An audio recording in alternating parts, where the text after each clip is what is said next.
Azərbaycan Qida Təhlükəsizliyi Agentliyinin əməkdaşları Ağdam rayonunun Qaradağlı kəndində fəaliyyət göstərən ictimai iaşə obyektində yoxlama aparıblar. Sferazın agentlikdən əldə etdiyi məlumata görə yoxlama Ramiz Qəzənfəroğlu Məmmədova məxsus Ağdam Şadlıq evində keçirilib.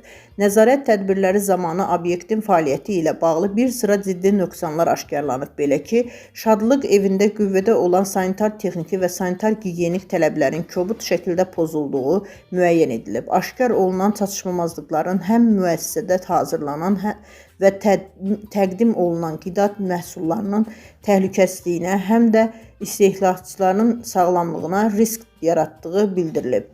Faktla bağlı sahibkar barəsində inzibati xəta haqqında protokol tərtib olunub. Eyni zamanda qanunvericiliyin tələblərinə uyğun olaraq müəssisə rəhbərliyinə icrası məcburi olan göstərişlər verilib. Həmin göstərişlərdə mövcud nöqsanların qısa müddətdə aradan qaldırılması, sanitar-gigiyenik şəraitin normativlərə uyğunlaşdırılması və qida təhlükəsizliyi qaydalarına ciddi riayət olunması tələb edilib.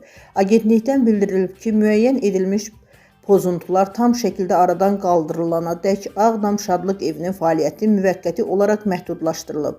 Yalnız nöqsanlar aradan qaldırıldıqdan və təkrar yoxlama zamanı müsbət rəy verildikdən sonra müəssisənin fəaliyyətinə icazə verilə bilər.